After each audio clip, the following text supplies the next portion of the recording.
Welcome to Serenity and Fire, the podcast where wellness meets grit. I'm your host, Krista Guidenti, founder of Panacea Luxury Spa Boutique. Join me as we dive into the intriguing world of biohacking, clean living, cutting-edge spa trends, and the hustle, grind, and grit of entrepreneurship. From my personal battles with weight management, infertility, and a 30-year journey to create and launch my dream business, to building a sanctuary for those who have been touched by cancer, I'm here to share real talk, inspire big dreams, and spark a passion for holistic living inside each and every one of you. So let's dive in. Welcome back to Serenity and Fire. I hope you had the best holidays and that your 2026 New Year is off to a roaring and exciting start. I don't know about you, but I'm honestly really glad to be back from the holidays and into a routine. I love everything that comes along with the holidays, the food, the decorations, the drinks, the celebrations, the nostalgia, and the valuable time I get to spend with family and friends that I definitely don't see nearly enough. It's all so beautiful and it's fun. But let's be real, all that eating and drinking can absolutely throw a wrench into our normal routines. It was fun, for me, maybe too much fun, but at some point it just feels really good to come back to something that feels more grounded and supportive. Over the past few weeks before the holidays, we got pretty deep into our sugar series. Episode 3 aired just before Christmas. Then I shared a fun interview with Carrie Croft about going after your dreams, which felt really aligned for this time of year, especially as you're starting to plan out your New Year goals and your big dreams for the future. So now that the new year has hit and we're all back to our regular routines again, today feels like a natural moment to come back together and go a layer deeper into that sugar series. But before we dive in, I want to ask you, how did you feel over the holidays? Was sugar your nemesis, or were you able to moderate it a bit more than you were in years past? And did you notice yourself thinking differently about what was happening in your body as you were consuming sweets and drinking festive cocktails or grabbing those little treats throughout the day? When I put those first few episodes together just before the holidays, my hope was that this sugar series didn't make your holiday indulgence feel guilty or miserable, but instead it helped you become more aware, more curious, and more connected to your body.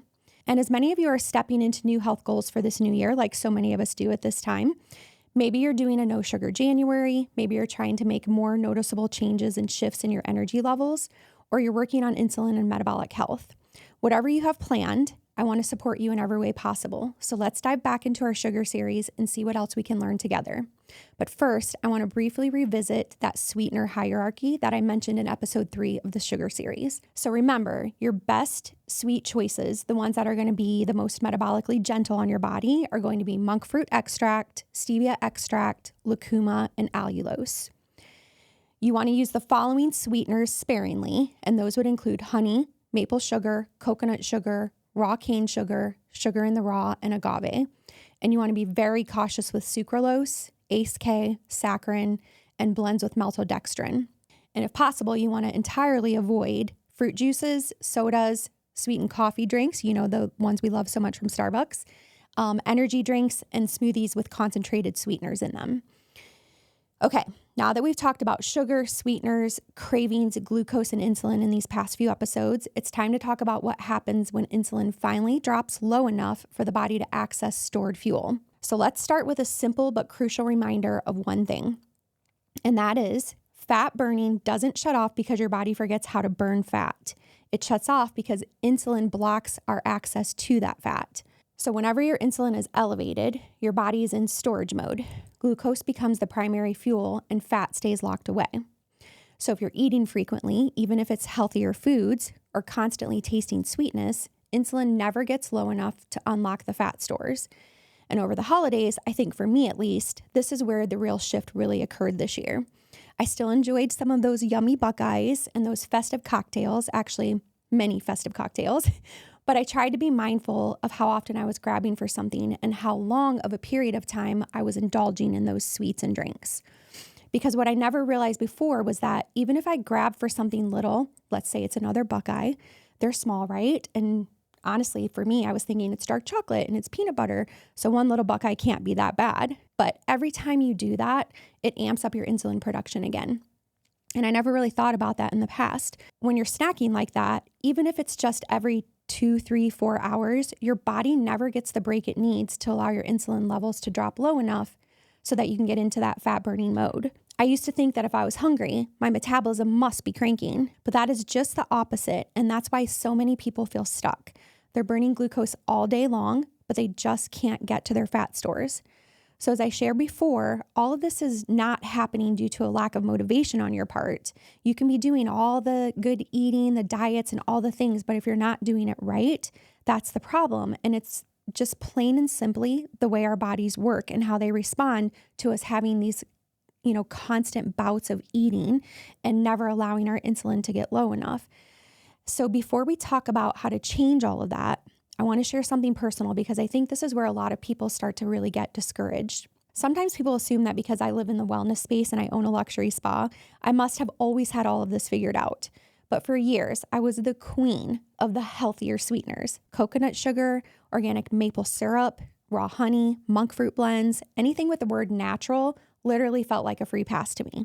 And I genuinely thought I was doing the right thing by choosing those products with those sweeteners in them.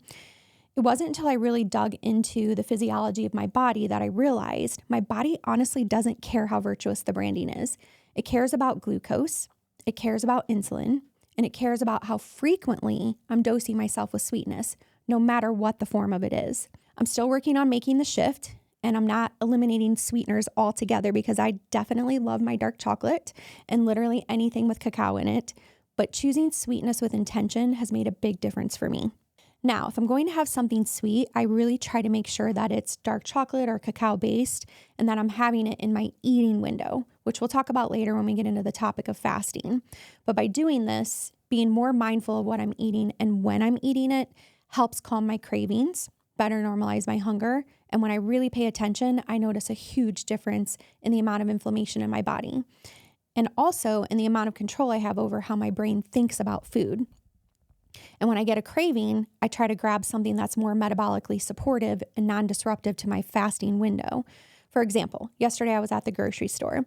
I don't know about you, but whenever I go to the grocery store, I'm always super hungry and I literally want to eat everything. Like, I'm the person who walks through the grocery store and opens the bag of lunch meat or the bag of sweets or whatever it is, and I'm eating it as I'm shopping. I pay for it, but I definitely am always snacking on it. But yesterday when I was there, I was craving something and I really wanted a coconut water, but I couldn't find a good one. But I found this lemon cayenne water that was sweetened with stevia, which was perfect. It didn't break my fast and it curbed that craving for something snacky. Sometimes I'll also have an electrolyte drink if I haven't already had one for the day, or I'll make a cup of delicious herbal tea without the honey, of course. I actually really love that Egyptian licorice tea that is made, I think it's by Yogi.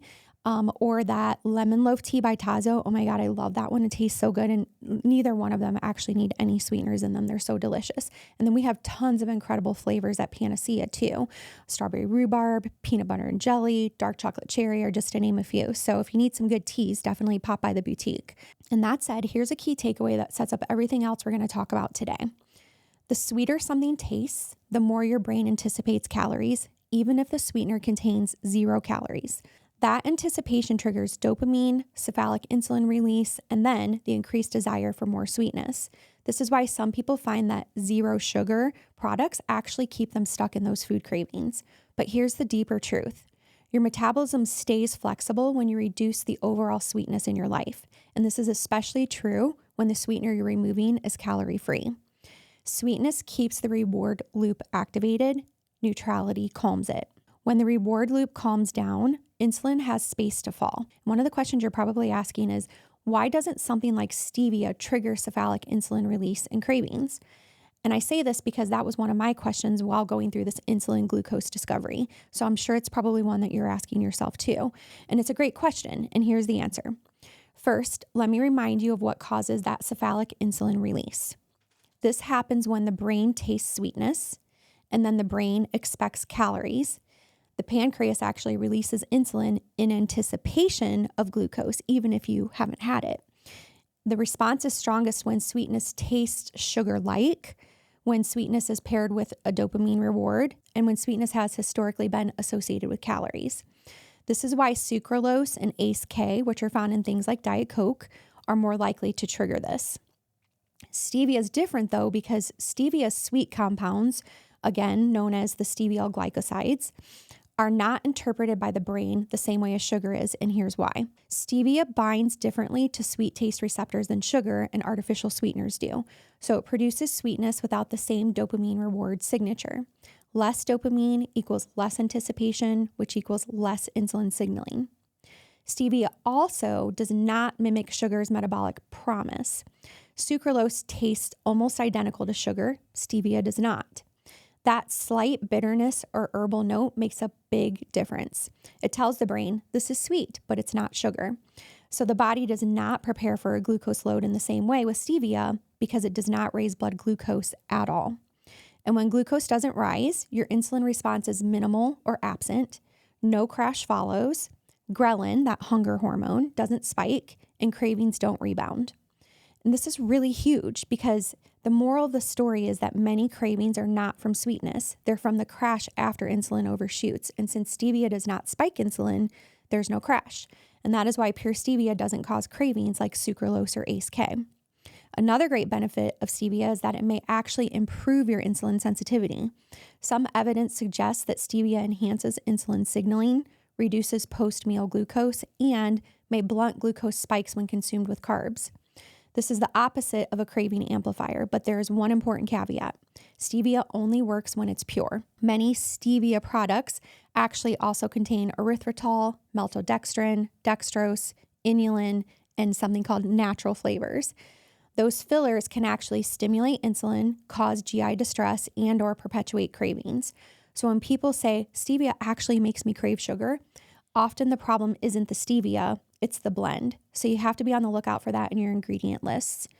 The big takeaway here is that stevia doesn't usually trigger cephalic insulin release because it doesn't convincingly impersonate sugar in the brain.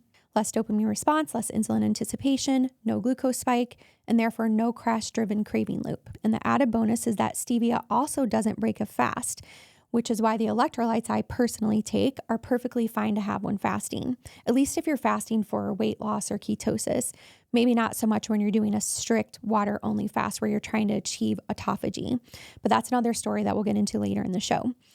With the brand of electrolytes that I take, not only are all of the ingredients totally clean, but they're sweetened with stevia leaf extract, so it doesn't affect my insulin at all. So this is the brand that I take.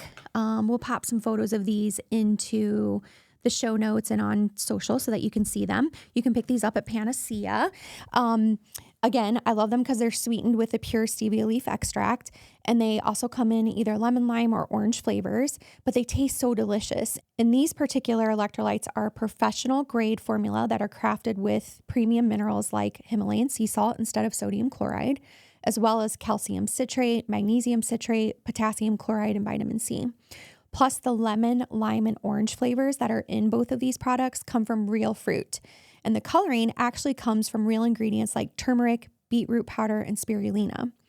This formulation rapidly replenishes electrolytes, reduces fatigue, and minimizes cramping for peak performance. It's important when fasting because fasting does deplete these minerals from your body, so it's important to make sure that you're replenishing them. And again, you can grab these at Panacea if you want to give them a try. So that's a wrap for today's show. If this episode resonated with you, please share it with someone you love because I know that when I learned all of this information about sugars, it helped me tremendously. And all I really want to do is help you and everyone you love become the best version of themselves. Okay. As always, please remember that everything shared on Serenity and Fire is meant for general information and inspiration purposes only. The topics we discuss are not intended to diagnose, treat, or replace personalized medical care, so please always consult with your healthcare provider before trying anything we talk about on the show. Your health is unique, and your care should be too. Thank you so much for listening to Serenity and Fire. You can support the show by following us, leaving a review, and connecting with me on social at Serenity and Fire. Until next time, keep balancing serenity with fire. I'm Krista Guigeni, and I'll talk with you in our next episode. At Panacea Luxury Spa Boutique, we don't just offer traditional spa treatments. We create rituals that relax your mind, restore your health, and rejuvenate your spirit. From biohacking technologies to advanced oncology-trained care, everything we do is designed to help you heal on the deepest level with clean, holistic therapies, products, and amenities that are second to none. And right now, you can experience two of my favorites, our whole body LED light bed or hyperbaric oxygen therapies. And as a thank you for listening, you'll get 10% off your first session when you use the code Serenity10 at booking. What is your panacea? Let us help you find it, because true wellness isn't a quick fix, it's a ritual.